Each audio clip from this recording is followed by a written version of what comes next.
واخيرا اليوم جيت نبارطاجي معكم الوصفه اللي كنلقى عليها طلبات كثيره في التعليقات. بزاف ديال السيدات، بزاف ديال البنات اللي كيستعملوا الشفرات ديال الحلاقه ما كاينش 3 ايام 4 ايام كينوض ليهم داك الشعر مجهد وحرش. هاد الوصفه اللي غنبارطاجي معكم اليوم غتهنيكم من الشعر الزائد من الجسم وكتقضي عليه بصفه نهائيه. راه مستحيل تجربي هاد الوصفه هذه ويبقى ينوض لك داك الشعر مجهد وتبقاي تستعملي الشفرات ديال الحلاقه. غتهني من الكريمات اللي كتستعمل يعني باش تحيدي الشعر، غتهنيك من لاسير، يعني غتهني ليا وغادي ترتاحي بهذه الوصفه اللي غنعطيك اليوم وغادي ترجعي تشكريني عليها انا متاكده في التعليقات. وصفه كتمنع ظهور الشعر من جديد البنات، يعني فعلا واحد الوصفه رهيبه اللي غادي نبارطاجي معكم اليوم، وبغيتكم حتى نتوما تجربوها وبغيتكم تخليو لي الاراء ديالكم في التعليقات، تقولوا لي كيفاش جاتكم هذه الوصفه هذه. انا غادي نبارطاجيها معكم لانني كنلقى بزاف ديال التعليقات، يعني بزاف ديال البنات كيطلبوني على وصفه لازاله الشعر. بما انني عندي واحد الوصفه المفعول ديالها صراحه يعني وصفه مدهشه، يعني ما كتخليش لك الشعر ينوض لك من جديد. راه غتهنوا منه في مره، سواء الشعر اللي كيكون في الابطين او منطقه العانه او السيقان ديالك او اي منطقه، ديري هذه الوصفه هذه ونسي عليا الشعر الزائد من الجسم. غادي نبداو دابا على بركه الله. عندنا اول حاجه كيف ما كتشوفوا معايا هو البصله. غادي ناخذ واحد الحبه يعني ديال البصل. المهم البنات نتمنى انكم ما تنسونيش من اللايكات ديالكم، عافاكم خبطوا واحد لايك البنات هكا باش تشجعوني كيف ما كنجيب لكم وصفات زوينه ياك بعدا في المستوى كتجربوها كتقولي الله يرحم لك الوالدين شكرا بزاف. نتوما غير داك اللايك راه شي حاجه كثيره وشي حاجه اللي كنفرح انا ملي كنشوف واحد اللايك كنفرح بزاف. فما تنسوش عافاكم تخليو لي اللايكات ديالكم وكنشكركم بزاف بزاف. فاي وحده خلات لي لايك كنقول لك شكرا ليك بزاف بزاف، وخليو لي شي تعليق كيف جاتكم الوصفه اكيد في اخر الفيديو. غادي نبداو كيف ما كتشوفوا معايا. غادي ناخذ واحد الحبه ديال البصل، غادي نحكوها هكا في الحكاكه كيف ما كتشوفوا معايا بهذا الشكل هذا. بالنسبه لهذه الوصفه انا ما شاركتها معكم حتى لقيت يعني عليها واحد طلبات كثيره. داكشي علاش قلت غادي نشاركها معكم، لان بزاف البنات يعني كيتسناو هذه الوصفه هذه وكينتظروها. المهم تاخذوا هكا واحد الكميه ديال البصل. فاحنا غنحتاجو هنايا العصير ديالو. مهم غادي ناخذوا هذه الكميه نتوما كي كتشوفوا معايا طريقه سهله، وغادي ضروري نصفيوه باش ناخذوا غير داك العصير ديالو. كناخذ واحد الصفايه كيف ما كتشوفوا معايا بهذا الشكل هذا.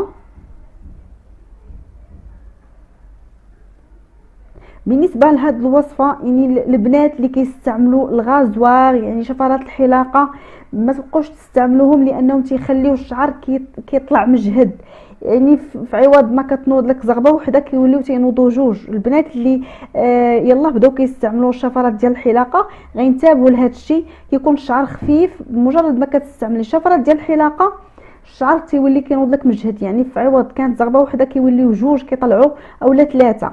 فردوا البال من انكم تستعملوا شفرات ديال الحلاقه كيخليو الشعر كينوض مجهد بزاف وقوي يلا ملي تيخرج داك الشعر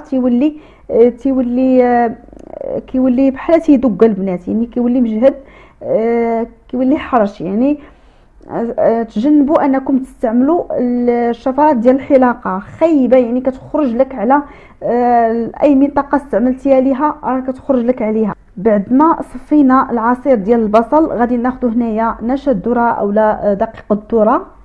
غادي ناخذ ملعقه كبيره. بالنسبه هنايا الكميه اللي درت تاع البصل تقريبا واحد 3 المعالق كبار ديال عصير البصل.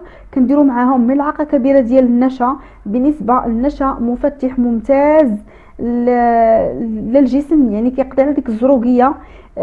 هو عصير البصل يعني كيفتحوا لينا دوك المناطق الداكنه اللي يعني كنستعملوا شفرات الحلاقه كيخليو داك البلاصه كتولي زرقاء، كيولي فيها تصبغات، تيولي كتشوفي ان لحمك ولا زرق ما كيبقاش كيف ما كان. هاد الوصفه كتعطي تفتيح وفي نفس الوقت كتاخر من نمو الشعر وكتمنع من ظهور الشعر يعني بصفه نهائيه. المهم من بعد ما كنستعملوا النشا غادي نحتاجو هنايا الخل ديال التفاح كيف ما كتشوفوا معايا. بالنسبه للخل التفاح ممكن تعوضوه بخل عادي، يعني ماشي مشكل، اللي عندكم موجود في الدار غادي تستعملوه. بالنسبه للخل حتى هو راه تيمنع من ظهور الشعر، يعني بحال تقولوا تيقتل البصيله ديال الشعر، وداك الشعر تيولي تينوض خفيف، واخا يكون كينوض لك مجهد غيبدا كينوض خفيف مره على مره حتى ما كيبقاش يظهر لك الشعر بصفه نهائيه. كناخذوا من هنا واحد الملعقه صغيره ديال الخل، كيف ما قلت لكم خل عادي اولا خل تفاح ماشي مشكل.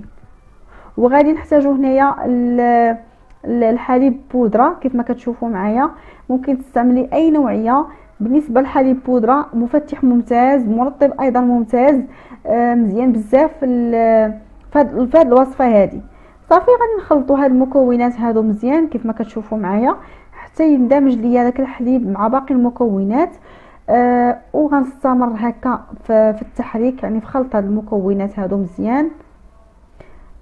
بعد ما غادي نخلطوا المكونات هادو مزيان، هنا غادي تاخذوا اما زيت الحامض اولا العصير ديال الحامض، يعني اللي عندكم متوفر. البنات اللي ما عندهمش الزيت ديال الحامض غادي تعوضوه بالحامض، يعني ديروا منه قطرات في هذه الوصفه. اللي عندها الزيت تكتفي غير بالزيت بلا ما تستعمل العصير ديال الحامض، حامض او الليمون.